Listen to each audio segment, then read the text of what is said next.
The exhumation of Ivan the Terrible, the Russian Tsar, was carried out in 1991 by archaeologists and doctors. Here are some interesting facts about this event. 1. The exhumation was carried out to verify the version that Ivan the Terrible could have died from mercury poisoning. The reason for this was the discovery of traces of mercury on the remains when the royal burial was examined in 1963 too. At the time of exhumation, Ivan the Terrible was not completely buried. He was missing his head and several ribs, most likely due to a fire and explosion that occurred in the 19th century. 3.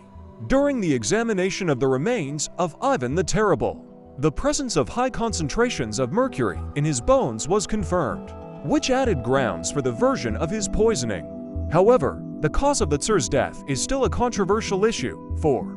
The exhumation also allowed scientists to get a more accurate picture of Ivan the Terrible's physical condition. According to the analysis, the king had hypertrophy of the heart and suffered from spinal problems, which explains his characteristic walking. 5. The remains of Ivan the Terrible were completely buried in 1994.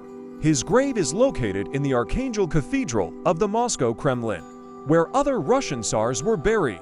The exhumation of Ivan the Terrible. Interesting facts. In 1963, during restoration work in the Archangel Cathedral of the Moscow Kremlin, scientists decided to exhume the remains of Tsar Ivan the Terrible. Portrait and reconstruction made on the skull of Ivan the Terrible. The photo is from an open source.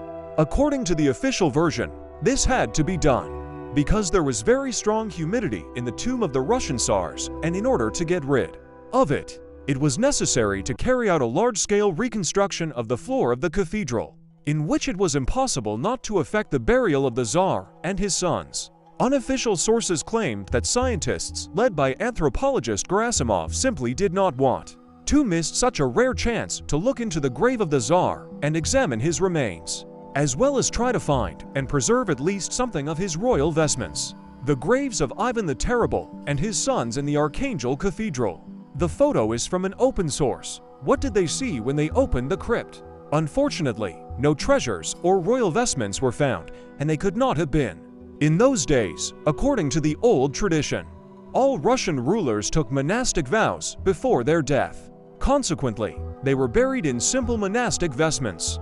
A tombstone with an epitaph covering the crypt. The photo is from an open source. The skeleton and skull of the king are quite well preserved. The head was slightly tilted to the left hand lay on the chest, and the right hand was raised to the level of the face. This strange position of the king's hands has generated a lot of controversy. Some of the scientists claimed that it simply slipped due to the slight tilt of the tomb, while others said that it was some kind of ritual or tradition of that time. Unusual teeth of Ivan the Terrible. Most of all, scientists were surprised, and one might even say shocked, by the condition of the Tsar's teeth. As you know, the king died at the age of 53, which at that time was quite a respectable age. But his teeth were in excellent condition and corresponded to the age of no more than 30 years.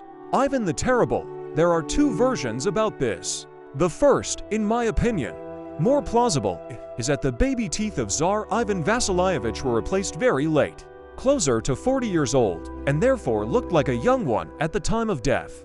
Dentists say that this happens quite often. The second reason is conspiratorial, as if Ivan the Terrible died back in the 1560s and an impostor took his place. The grave allegedly contains a mixture of the bones of the real king and the one who replaced him.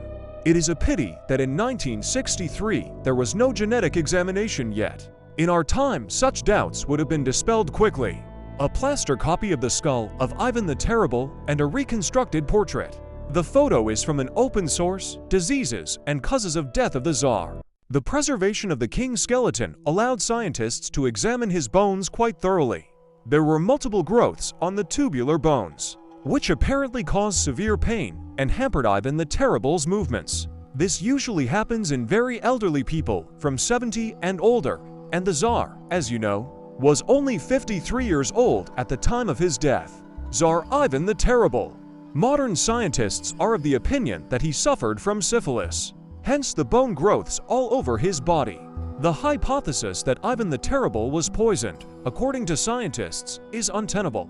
Indeed, Arsenic and mercury were found in his remains, but the chemical analysis carried out indicates a systematic rather than a simultaneous intake of toxic substances. Apparently, the king took them in the form of medicines and lotions, because it is known that syphilis was treated with mercury until the 19th century.